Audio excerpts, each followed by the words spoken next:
창세기 23장은 아브라함의 아내 사라가 하나님의 부르심을 받고 나그네 인생을 떠나는 장면입니다. 아브라함과 사라는 평생 부부로 살면서 아브라함이 사라보다 나이가 10살이나 많은데 아브라함보다 먼저 사라가 죽었습니다. 여러분, 우리는 평생 부부로 살다가 누가 먼저 가는 것이 아름답다라고 생각하십니까? 어떤 분은 이런 글을 썼습니다. 친정에 가면 어머니가 그냥 보내는 법 없이 꼭 자녀들에게 밥을 먹이고 보내는데 항상 자녀의 밥을 먼저 퍼주셨답니다. 언젠가 제일 먼저 푼 밥을 자기가 먹으려고 딸이 먹으려고 하니까 어머니가 소리를 내면서 얘야, 그건 내 밥이다. 그 딸이 굉장히 멋쩍어서 웬일이요 엄마, 항상 자녀들 밥 먼저 주더니, 그랬더니 어머니가 이렇게 말합니다. 누가 그러더라, 밥 푸는 순서대로 죽는다고. 그래서 그 이후로 어머니는 꼭 자기 밥부터 푸고 자녀들 밥을 푸셨다는 것입니다. 자기도 집에 와서 밥을 풀 때마다 생각나는 겁니다. 누구 밥부터 퍼야 될지, 남편 밥부터 풀까, 자기 밥부터 풀까. 그렇게 고민을 늘 하게 되는데, 한국 전통 옛말에 의하면 호라비 3년에 이가 서말이고 과부 3년에 깨가 서말이라, 이런 말도 있듯이 아내가 없는 남편의 삶이 너무나 처량할 것 같은 생각이 들어서 자기는 항상 남편 밥부터 푼다는 겁니다. 남편은 모른다는 거예요. 남편이 알게 되면 네 밥부터 푸라고 할지는 모르겠지만 마지막까지 남편 뒷바라지 다 하고 자기가 가는 게 좋겠다, 그렇게 생각을 한답니다. 여러분은 타협 다 하셨습니까? 저희 집은 항상 네 밥부터 푸라고 합니다. 내가 잘 돌봐줄 테니까 먼저 가라고 그렇게 얘기합니다. 나이가 젊다고 뒤에 가는 법은 없거든요. 기왕이면 사랑하며 살다가 같이 죽으면 얼마나 좋겠어요. 그래서 여러분 기도하세요. 밥 풀 때도 이 밥 숟가락에다 한 숟가락 푸고 저기다 한 숟가락 푸고 이래가면서 하나님 갈 때 우리 같이 가게, 천국 같이 갈 수 있도록 기도하는데 능치 못할 일이 뭐가 있겠습니까?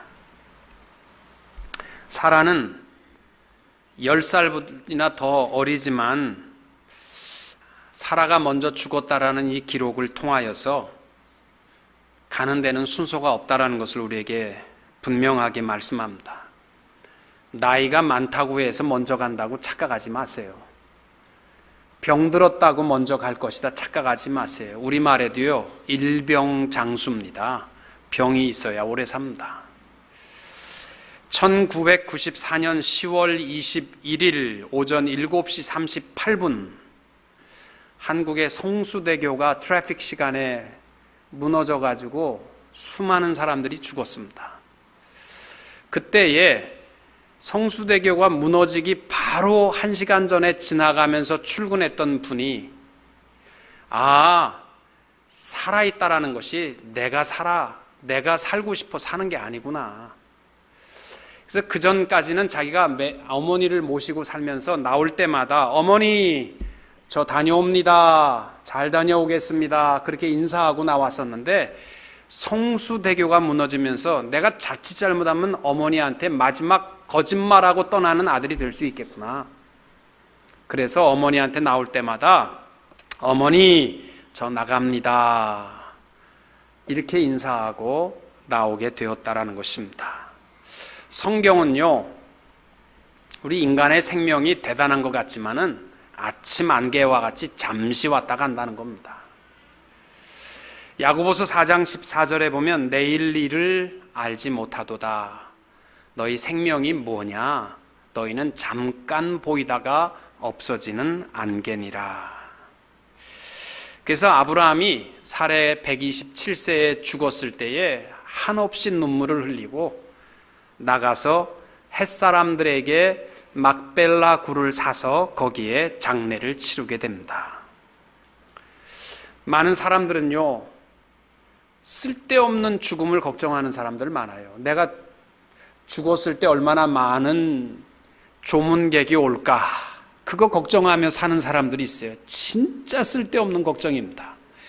내가 죽은 다음에 제사밥이나 차려줄까, 이거 진짜 밥 한 톨도 못 건드려요. 죽은 다음에. 그거 뭐 그런 거 걱정하는 사람은요, 정말 어리석한 사람들입니다. 우리나라 사람들은요, 이 묘자리에다가 돈을 많이 들여요. 묘자리가 좋아야 뭐 자녀들이 잘 된다 그래가지고요, 참 뭐 우리나라는 그러니까 보기 좋은 산마다 다 묘가 다 차 있어요.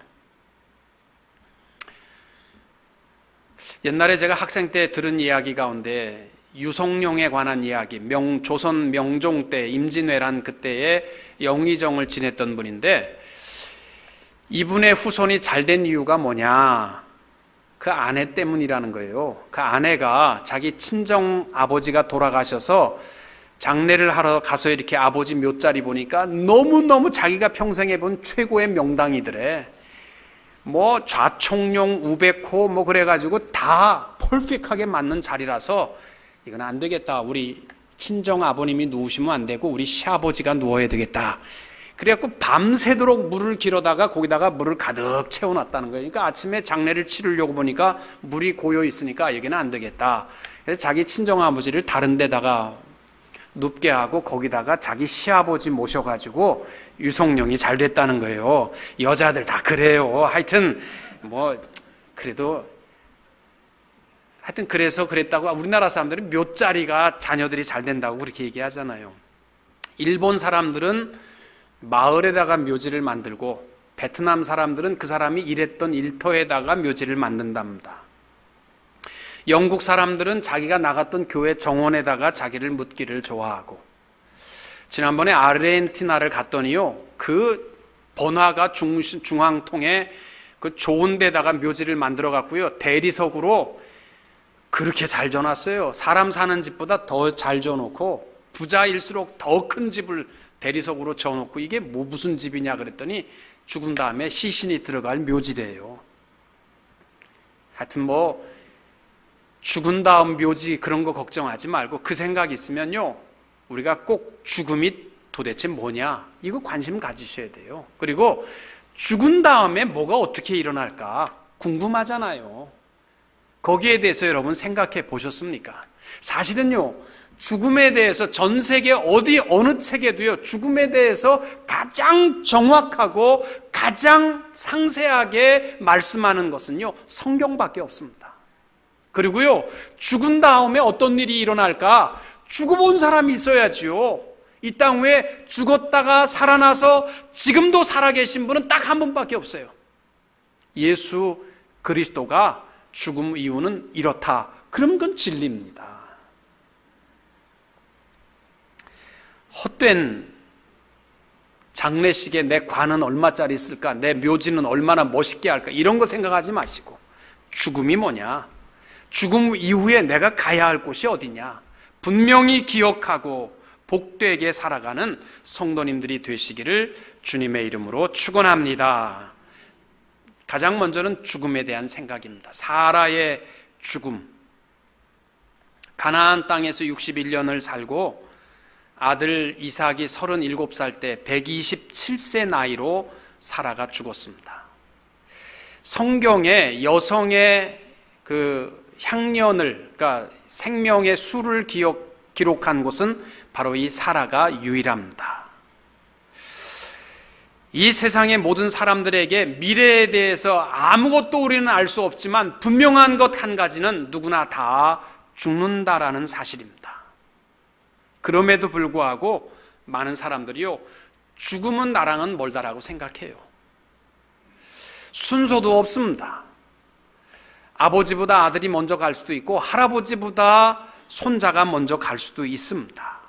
그래서 유대인들의 탈무드에 보면은요, 죽을 준비가 되어 있지 않는 사람은 살 준비가 되어 있지 않고 사는 사람들이다. 죽음을 기억해야 한다는 겁니다. 죽음이 뭐냐? 누구에게나 다 있기 때문에 다윗은요, 마지막 자기 죽음을 앞에 두고 고백한 말이, 내가 이제 세상 모든 사람이 가는 길로 간다, 이렇게 표현했고, 여호수아 23장에 보시면은 여호수아도 보라, 나는 오늘 온 세상이 가는 길로 간다라고 말합니다. 모세는 시편 90편 10절에서 우리의 연수가 70이요 강건하면 80이라도 그 연수의 자랑은 수고뿐이다. 또 신속히 날아가는 화살과 같다, 그렇게 표현했습니다. 지혜자 솔로몬은 전도서 8장 8절에서 바람을 주장하여 바람을 움직이게 할 사람도 없고 죽는 날을 주장할 사람도 없다, 죽음에 대해서요 이렇게 저렇게 말할 사람 없다는 겁니다. 여러분, 죽음의 겉모양은 목숨이 떨어지는 것 똑같이 보일지 모르지만 죽음과 그 이후에 대해서는요, 예수 안에 있는 자와 예수 밖에 있는 자와는 전혀 다른 겁니다. 이게 죽음이에요. 여러분, 호스피스 병동이라고, 저도 미국에서 산타바바라의 해변가에 있는 호스피스 너무 아름답더라고요. 의학적으로 어떤 도움도 받을 수 없는 사람들, 이제 죽음만 기다리는 사람들이 병원에 입원해 있습니다. 그 병원에서 일하는 사람들이요, 예수 믿는 사람 믿는지 안 믿는지 상관없어요. 죽음 앞에 딱 부딪혔을 때 죽음의 앞에서 반응은 딱 둘로 나누어진대.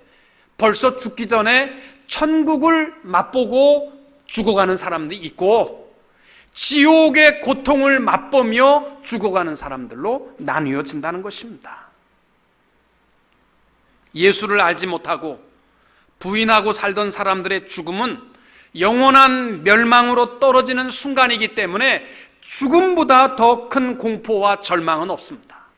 그래서 죽음의 고통에서 벗어나려고 안 끌려가려고 애를 쓰거든요. 1778년도 볼테르가, 프랑스의 무신론자인데, 자기의 죽음 앞에서 하나님은 없다라고 신을 조롱했던 사람이 마지막 자기 죽음 앞에서는 나는 하나님과 인간으로부터 버림받은 자입니다, 나는 지옥에 떨어집니다, 오 주님, 이게 그의 마지막 말입니다.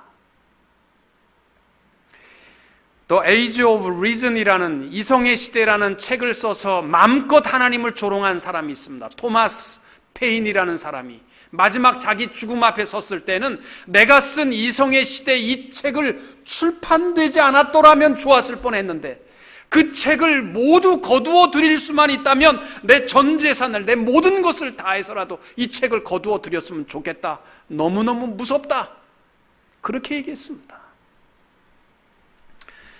한국의 불교의 최대 스님이라고 하는 성철 스님, 정말 검소하게 삶의 본이 되어주신 분이에요. 그분이 마지막 그 존경하는 분이 죽음 앞에 섰을 때 고백한 말이, 한평생 무수한 사람들을 속였으니 그 죄업 하늘에 가득 차 수미산보다 더하도다, 산채굴 무간지옥에 떨어져 그 한이 먼 갈래이니 한덩이 붉은에 푸른 산에 걸려있다. 이게 지금 불교계의 심각한 고민이지요. 지옥에 떨어짐을 고백하고 있습니다. 반면에 여러분, 이 불신자들이요, 죽을 때 왜 그렇게 고통스러워하는지 아십니까? 흑암의 사자들이 그들을 끌고 가려고 할 때에 비로소 영안의 눈이 열리거든요. 자기가 가야 할 그 고통의 세계를 알기 때문에 안 끌려가려고 고통스러워하는 거예요. 반면에 그리스도 안에 예수를 영접하고 사는 사람들의 죽음은 다릅니다. 겉모양은 목숨 떨어지는 것 같이 볼지 모르지만 나는 부활이요 생명이니 나를 믿는 자는 죽어도 살겠고 무릇 살아서 나를 믿는 자는 영원히 죽지 아니하리니, 이 말씀을 믿고 살아가는 사람은 죽음을 두려워하지 않습니다. 1683년도 영국의 애국자인 윌리엄 러셀이 신앙을 지키다가 사형을 당할 때에 옆에 자기 죽음에 대한 사망 진단을 내릴 의사에게 자기 시계를 끌어주면서 나는 이제 영원한 세계로 들어갑니다, 이 시계가 필요 없으니까 당신 쓰십시오. 그리고 당당하게 갔습니다. 마르틴 루터, 우리 하나님은 우리에게 구원을 주십니다, 우리의 주님이신 하나님 그로 인하여 나는 죽음을 면하였습니다. 죽지 않는다는 거예요. 영원한 세계에 들어간다는 겁니다. 존 낙스도 그리스도 안에서 살았고 그리스도 안에서 죽으니 내 육신은 죽음을 두려워하지 않습니다. 존 웨슬리도 최상의 것은 하나님이 나와 함께한다라는 사실입니다. 또 리차드 백스터는 나는 이 아파서 고통은 있는지 모르지만 그러나 나에게는 평화가 있습니다. 그게 죽음 앞에서 당당한 모습입니다. 우리 교회 우리 김교진 장로님 어머님이 돌아가실 때예요. 한국에 나가서 어머님 마지막 돌아가시는 부분을 보신 분이 장로님 한 분이에요. 어머님 돌아가실 때 그랬대요. 내 앞에 이렇게 아름다운 꽃길이 열렸구나. 나 이제 간다. 잘 지내라. 이러면 그게 천국 가는 길이에요. 이러면 두려워할 게 뭐가 있어요? 그래서 성경에 보게 되면요, 성도는요 사는 것도 아름답지만 죽는 것도 복 있는 거예요. 계시록 14장 13절에 지금 이후로 주 안에서 죽는 자들은 복이 있다. 사랑하는 성도 여러분, 우리는 다른 건 몰라도 예수 잘 믿다가 죽음 두려워하지 아니하고 꽃길과 같은 천국으로 향한 길이 열려 있는 것을 보며 주의 나라에 임할 수 있는 성도들이 될 수 있기를 축복합니다. 두 번째로 본문에서 우리가 기억해야 할 단어가 나그네입니다. 아브라함이 사라가 죽은 다음에 4절에 보면 해쪽 속에게 무덤을 사기 위해 나가서 말합니다. 나는 당신들 중에 나그네요 거류하는 자입니다.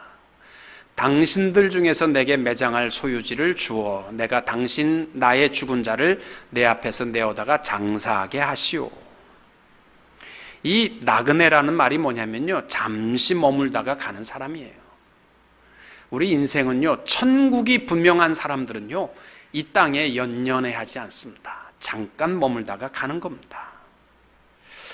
신앙의 선조들이 다 이 자세로 살았어요. 야곱도 바로 왕 앞에 섰을 때 하는 말이 뭐예요? 내 나그네 인생 세월이 130년이고 험악한 세월을 지냈습니다. 나그네라고 말합니다. 다윗도 시편 39편에서 나는 주와 함께 있는 나그네라 그렇게 고백합니다. 베드로 전서 2장 11절에 보면은 사랑하는 자들아 거류민과 나그네 같은 너희를 권하노니, 우리 다 나그네라는 거예요. 바울은 빌립보서 3장 20절에 보면 그러나 우리의 시민권은 하늘에 있다. 우리는 이 땅 위에는 잠시 지나가는 여행이고 우리 시민권은 하나님 나라에 있다는 겁니다. 그렇다면 여러분, 우리들도 오늘을 살아가면서 나그네라는 사실을 잊지 말게 되시기를 바랍니다. 나그네의 특징이 뭐냐면요, 단순하고 심플하고 간편하게 살아가는 것이 잘 사는 사람입니다. 잘 먹고 잘 살고 배부르고 큰 집 갖고 넓은 땅 가지고 이게 부러울 거 없는 사람들이 나그네입니다. 왜? 우리 가야 할 곳은 여기가 아니니까. 여러분, 등산 장비 비싼데 좋은 데 파는 데 가면요, 나랑 똑같은 바지더라고요. 거의 색깔도 똑같고 모양도 똑같은데 내 바지는 코스트코에서 20불인데 그 등산 장비에 가면은 300불 막 이렇게 걸려 있어요. 왜 이렇게 비싼가? 뭐 재질이 특별한가? 아니에요. 똑같습니다. 다른 것이 있다면 딱 하나예요. 굉장히 가볍습니다. 30g 가볍기 때문에 300불이요. 티셔츠도 별로 이쁘지도 않은데 막 200불, 300불 걸려 있는 이유가 뭐냐? 다른 옷들보다 5g, 10g 가볍기 때문이에요. 여러분, 우리 인생에 나그네라면 자랑할 것이 있다면 단순한 삶이 자랑이 되어야 합니다. 반면에 세상이 전부인 사람들의 자랑이 뭐냐? 빌립보서 3장에 보면 그렇게 되어 있어요. 저희의 마침은 멸망이요. 마지막 파멸에 가는 사람들의 특징이 있는데 저들의 씨는 배요. 먹고 마심이 다라는 거예요. 뭘 풍성하게 먹고 누리고 이것이 자랑인 게 다인 사람들. 그 영광은 저희의 부끄러운 것이 다 영광이고, 쓸데없이 나 소주 한 30병 마시지 이런 거나 자랑하고 자랑하는 사람들, 이게 세상이 전부인 사람들의 자랑이라는 거죠. 실제로 로마 사람들이요, 낙이 없으니까 그 사람들은 하루에 먹는 양이 4시간에서 6시간을 한 끼 식사를 했다고 하니까 먹고 돌아왔으면 점심 먹고 먹고 돌아왔으면 저녁 먹었겠죠. 그들은 먹을 때 자랑이 뭐냐면 나 오늘 랍스터 10마리 먹었고 뭐 황소, 소고기, 갈비를 뭐 40대 먹었고 이게 자랑하려고 보니까 위는 작으니까 어떻게 했겠어요? 먹고 가서 토하고 또 먹고 와서 토하고 이것이 자랑이었어요. 그리고 먹고 할 일이 없으니까 소화시키려니까 뜨거운 사우나. 그래서 로마 그 문화에 가면요 전부 이 온천 사우나 표시가 잘 돼 있어요. 그래서 타락한 배가 신인 데의 특징이 뭐냐면 사우나가 많고 먹을 곳이 많은 곳은요 타락한 도시입니다. 우리들은 그런 쓸데없는 거 자랑하지 말고 단순하게 먹고 간편하게 주의 나라에 갈 수 있는 나그네들이 되시기를 축복합니다. 이 사라의 인생은요 정말 단순했습니다. 성경에 보면요 큰 기록이 없어요. 그는 예뻤다라는 것, 그리고 남편을 주님처럼 섬기고 순종했다는 것. 사라가요 사실은 아브라함 만나서 고생 많이 했습니다. 안정된 삶 버리고 아브라함이 가자 그러면 떠나서 가나안에서 60년을 넘게 살았는데 집 한 채 없이 땅 한 평 없이 살았습니다. 여러분 한번 그렇게 생각해보면 남편 만나서 60년 같이 살았는데 집 하나 없고 땅 한 평 없이 그렇게 살았다. 이뻐할 수 있겠어요? 그럼에도 사라는요 베드로전서 3장 6절에 보면 사라가 아브라함을 주라 칭하여. 여러분 우리 삶의 주인은 딱 한 분밖에 없어요. 예수님밖에 없습니다. 그런데 예외로 딱 한 군데 더 허락하는 것이 있는데 아내가 남편을 향하여 주님 이렇게 부르는 건요 하나님 기뻐하세요. 베드로전서 3장 6절 우리 자매들만 큰 소리로 한번 읽겠습니다. 큰 소리로 읽으셔야 됩니다. 같이 읽겠습니다. 사라가 아브라함을 주라 그렇게 하면 안 되고요. 불만스러워도 크게 읽으세요. 다시 크게 읽겠습니다. 그 맨 밑에 부분에 있어요. 사라가부터 시작. 사라가 아브라함을 주라 칭하여 순종한 것 같이 너희는 선을 행하고 아무 두려운 일에도 놀라지 아니하면 그의 딸이 된 것이니라. 아멘. 이게 성도의 자녀의 모습이라는 거죠. 뭐 복잡한 계주 되려고 하지 마시고 그저 남편을 주라 섬기는 아내가 되시면 됩니다. 그렇게 살다가 하나님이 가장 기뻐하시는 여인의 모습이 아닌가 생각합니다. 또 나그네 인생의 특징이 있다면 가야 할 곳이 분명해야 합니다. 방황하는 인생이 되지 맙시다. 죽음을 두려워하고 죽음 이후에 대해서 걱정하고 그러지 맙시다. 골로새서 1장 13절에 우리에게 약속하는 말씀, 그가 우리를 흑암의 권세에서 건져내사 그의 사랑의 아들의 나라로 옮기셨으니. 여러분 우리는 다 천국의 시민권자가 되었고 우리는 다 하나님 나라의 호족이 옮겨진 줄로 믿으시기 바랍니다. 여러분 제가 분명히 얘기하는데 예수 믿으셨으면요 지옥 가고 싶어도 못 가십니다. 영주권 비자가 없으세요. 우리는 다 천국으로 우리의 호족이 옮겨졌으니까 방황하지 말고 우리의 가야 할 천국 보고 살아가는 나그네들이 되시기를 축복합니다. 또 하나 나그네의 특성인 선물 준비하셔야 됩니다. 여러분 여행 가시면 항상 꼭 들려야 되는 것, 그것도 한 번 가면 안 되고 매일 들려야 될 곳이 선물집 아닙니까? 선물의 센터. 성지순례 가도요 조금만 더 좀 좋은 데 구경하면 좋은데 아줌마들은요 그냥 물건 사는 데 가자는 거예요. 왜? 자기가 가야 할 집에 남편이 있고 또 무슨 자녀들 아들이 있고 딸이 있고 며느리 있고 사위 있고 뭐 그 집 친구들이 있고 무슨 뭐 강아지 목걸이까지 살라고 하다 보니까 하나 갖고 안 되죠. 오늘 사고 모자라니까 내일 또 사고. 그러니까 무슨 성지순례 관심이 없어. 선물센터 가갖고 뭐 사는 거 이것만 관심 갖고 살아요. 우리들도요 뭐 그거 담자는 게 아니고 가야 할 곳이 분명하잖아요. 그리고 거기 누가 계시냐면 예수님 계시잖아요. 주님 앞에 빈손으로 가시겠습니까? 뭐 준비해서 가야 되잖아요. 뭘 준비하시겠어요? 선물. 하나님이 가장 기뻐하는 게 있어요. 천하를 주고도 바꿀 수 없는 것이 한 영혼입니다. 영혼 구원의 선물. 그래서 천국 가서 다른 건 못해도 주님, 나 때문에 이 사람 예수 믿었잖아요. 이거 할 수 있어야 돼요. 나 때문에 이 사람 여기 왔잖아요. 매일 나가서 주님 앞에 뭘 들고 갈까? 영혼 구원의 열매를 가지고 나그네 인생을 살아가는 성도님들이 되시기를 축복합니다. 마지막으로 시간은 많이 됐지만 세상 사람들과 그러면 우리 나그네 인생을 살면서 어떻게 살아야 되겠느냐? 아브라함이 본을 보여주고 있습니다. 아브라함이 묘지를 구하기 위해서 나갔습니다. 그리고 해쪽 속의 사람들에게 말합니다. 내 아내가 죽었습니다. 내게 장지를 주어서 내 아내를 장사하게 해 주십시오.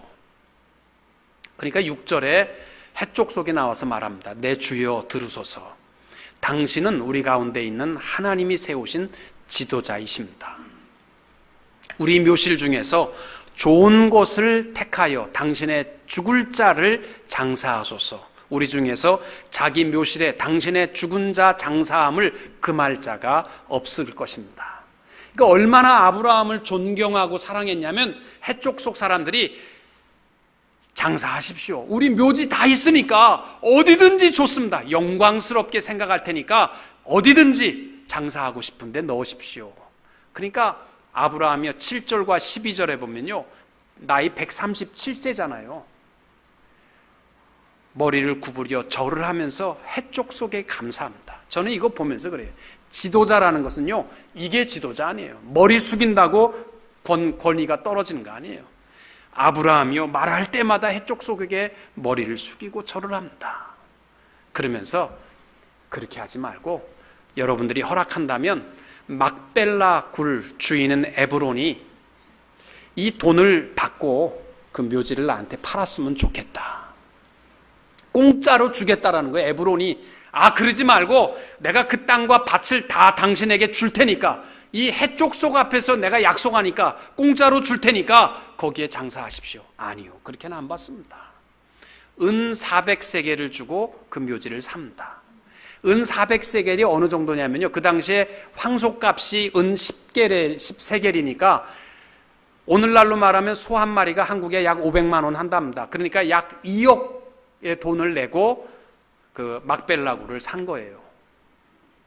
근데 이게요